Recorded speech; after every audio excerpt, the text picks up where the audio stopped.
The morning Karen called the police started like any other quiet day on my property. Fog was still lifting off the fields, the gravel crunching softly under my boots as I walked down my private drive. I'd blocked the entrance the night before with heavy equipment. Nothing dramatic, just a tractor and a locked steel gate. The reason was simple: repeated trespassing. Delivery drivers cutting through.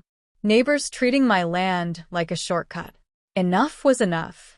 I hadn't even finished my coffee when I heard tires skidding to a stop.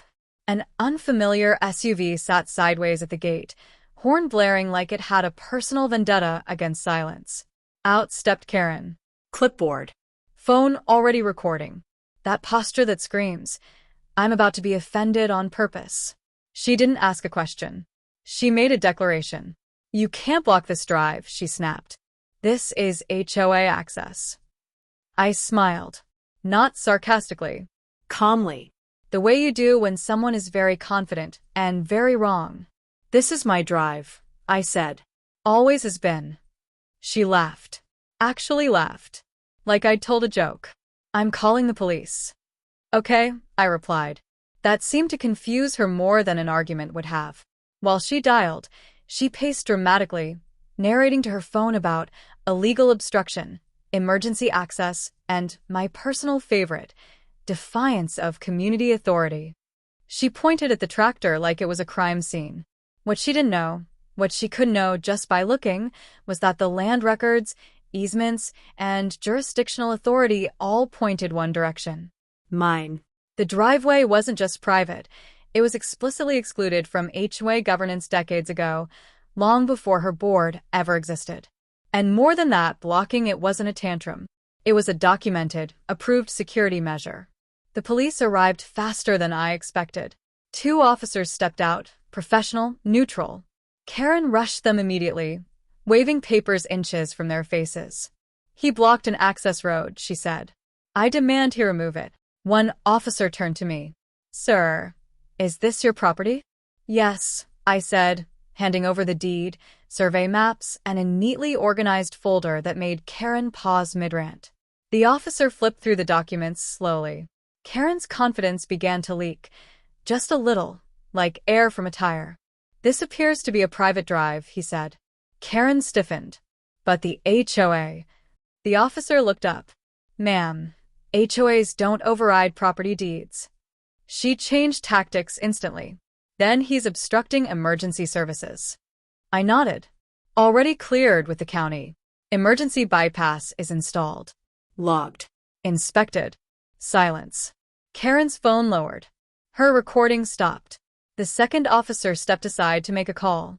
Not to arrest me, but to verify something else. Something higher up the chain. I watched Karen's face as minutes passed. The certainty she walked in with was gone, replaced by irritation, then unease.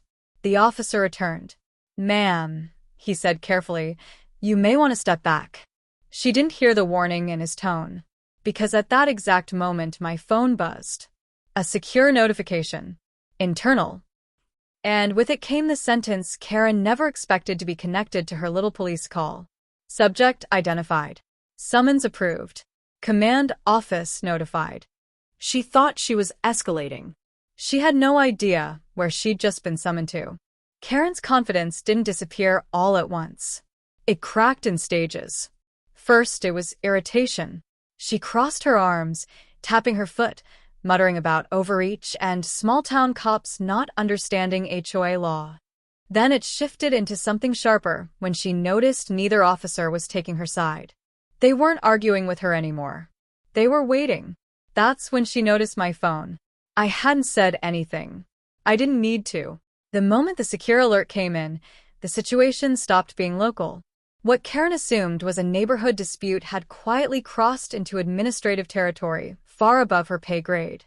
The second officer cleared his throat. "Ma'am, what's her full name?" Karen straightened instantly. "Why?" "Routine," he replied. She gave it, loudly, confidently, as if volume equaled authority. She even spelled it out. I could tell she still thought this would end with me being ordered to move the tractor. Instead, the officer keyed her name into his system. The pause that followed was uncomfortable. His expression didn't change much, but his posture did. Shoulders back. Voice lower. More formal. "Ma'am," he said, "were you aware that this property owner operates under a federal administrative mandate?" Karen blinked. What does that even mean? It was an honest question. And for the first time since she arrived, it wasn't dripping with attitude. The officer gestured gently toward my phone. "It means the situation is no longer under local discretion." Her mouth opened. Closed. "You're joking." I finally spoke. "Karen, when you called the police, you triggered a protocol. Anytime a private infrastructure action intersects with a false enforcement claim, it flags." She scoffed. "By who?" I looked at her. "Calm. Direct." "By my office." That landed wrong. You could see it in her face, like she'd misheard a word and didn't want to admit it. "Your office?" she repeated. The officer nodded. "Ma'am, you're not being detained. But you're being documented. And you are not to return to this property." She laughed nervously. "This is ridiculous. I'm on the HOA board." "That's the problem," I said, evenly. Her phone buzzed. Then buzzed again. Emails. Alerts. Messages from other board members asking what she'd done. One text popped up large enough that, even from where I stood, I could read part of it. "Why did we get a compliance warning?" Karen's color drained. She stepped closer to me, lowering her voice. "What did you do?" "Nothing," I replied. "You did." I explained it simply. No threats, no drama. When an HOA attempts enforcement on land it doesn't control, especially through police involvement, it creates a record. That record doesn't just stay local. It gets reviewed, audited, compared. And when patterns show up, I continued, people get summoned. "Summoned where?" she asked. I unlocked my phone and showed her the header of the notification. Not details. Just the seal. The kind you don't mistake for a logo. Her knees actually wobbled. The officer spoke again. "Ma'am, you'll receive formal instructions. Ignoring them would be unwise." Karen backed away slowly, clutching her clipboard like it was a life raft. The drive was still blocked. The tractor hadn't moved an inch. But somehow, she looked like the one who'd been stopped cold. As she walked back to her SUV, she called out one last thing. Not angry. Not loud. "Who are you?" I answered honestly. "I'm the person you just escalated this with." She drove off without another word. And by the time she reached the end of the road, her summons had already been scheduled. Karen didn't sleep that night. I know this because neither did her board. By the time the sun came up, my system showed a flurry of activity. Emails opened at 3:17 a.m., emergency meetings scheduled and canceled, then rescheduled again. Panic has a rhythm, and this one was loud.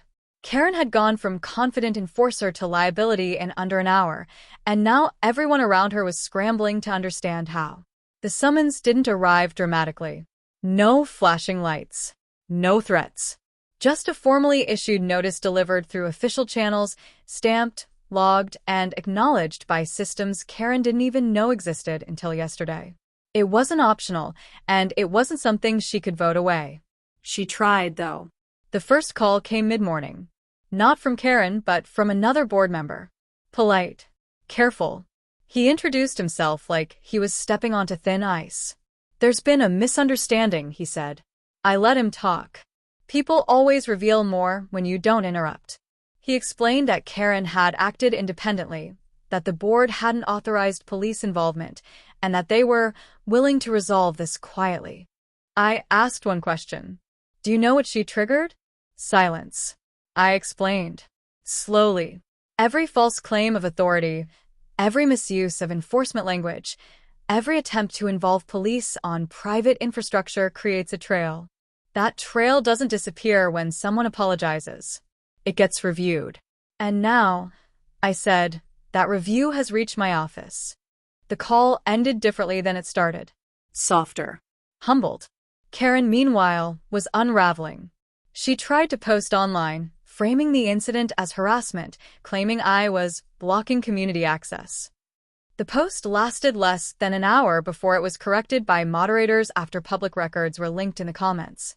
She deleted it, then reposted something vague about seeking legal clarity. Legal clarity was the last thing she wanted. The summons specified a date, a time, and a location. My command office. Neutral ground.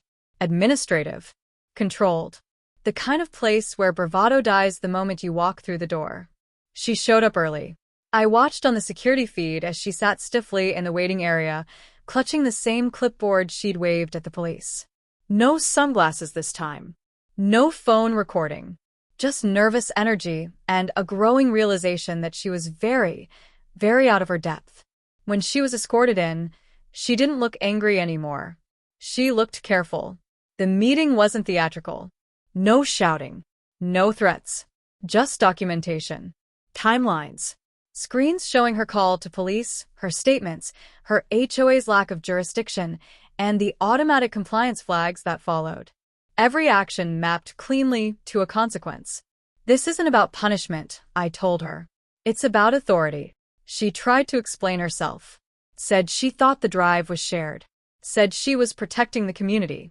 Said she didn't know it would escalate. I nodded. Intent doesn't override impact. That's when it finally clicked for her. This wasn't a fight she could win by arguing harder. There was no manager to ask for. No vote to hide behind. She had attempted to enforce power she didn't have, and now she was standing in a room designed to make that distinction unmistakably clear. By the end of the meeting, the outcome was sealed. Formal acknowledgement of overreach. Mandatory governance training.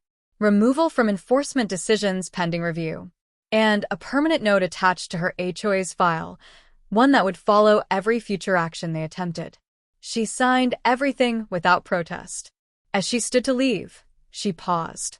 I really thought calling the police would fix this. I looked at her, not unkindly. It did, I said. Just not the way you expected. She left quietly. And back at my property, the tractor stayed right where it was, blocking my drive, legally, permanently, and without another challenge in sight. After Karen left the command office, the silence that followed was the loudest part of the entire ordeal. No angry calls. No follow-up emails. No surprise visits. Just compliance doing exactly what it's supposed to do when authority is clarified. Back at my property, nothing had changed. And that was the point. The tractor still blocked the drive. The gate was locked. The signage was visible. And now, every relevant agency had updated records confirming the status of the road as private, restricted, and properly secured. There would be no more confusion. Karen's HOA board, however, was in damage control mode. Within 48 hours, they issued a formal notice to all residents clarifying boundaries, access limitations, and, very carefully, what the HOA could not enforce. The language was cautious, almost apologetic. They never mentioned Karen by name, but everyone knew. You don't need a press release when consequences speak for themselves. Behind the scenes, the compliance ripple spread wider. Other HOAs began receiving reminders, training requirements, and updated governance checklists. Not because they'd done anything wrong, but because one board had. That's how oversight works. One mistake becomes a lesson for thousands. I reviewed the reports personally. Not with satisfaction, but with focus. Power isn't about flexing. It's about preventing the next problem before it happens. And if Karen's mistake prevented future boards from trying the same stunt, then the system had worked. Residents from nearby properties started stopping by, not to complain, but to thank me. Some admitted they'd always assumed HOAs had unlimited authority. Others said they'd been fined or threatened in the past and never questioned it. I told them the truth. Most people don't challenge authority because they assume it's legitimate. That's why boundaries matter. That's why documentation matters. And that's why escalation should always be done carefully, because once it's triggered, it doesn't stop at the person you're aiming at. Karen tried one last indirect move. A lawyer sent a short inquiry asking whether the tractor could be considered a nuisance obstruction. The response was immediate and simple. County approval attached. Emergency access certified. No violation present. The inquiry ended there. No court. No drama. Just closure. As days turned into weeks, the story faded from conversation, but its effects didn't. The HOA stopped using enforcement language entirely. Notices became requests. Threats became reminders. And no one ever again treated my drive like a public shortcut. Sometimes people think power looks loud, sirens, shouting, confrontation. It doesn't. Real authority is quiet. It documents. It waits. And when someone pushes the wrong button, it responds calmly and permanently. Karen learned that the hard way. By the time everything settled, the story had already done its work. Not because people kept talking about it, but because they stopped trying the same thing. That's how you know a line has been drawn correctly. You don't need to keep defending it. Everyone just respects it. My drive stayed blocked. Permanently. Not as a protest, not as a statement, but as a boundary. Emergency services had their coded access. Authorized vehicles knew the protocol. Everyone else learned quickly that shortcuts through my land were over. No horns. No arguments. No more Karens. Karen herself disappeared from the picture entirely. Her name stopped showing up in meeting minutes. Her signature vanished from HOA notices. When the board held elections later that year, she didn't run. She didn't even attend.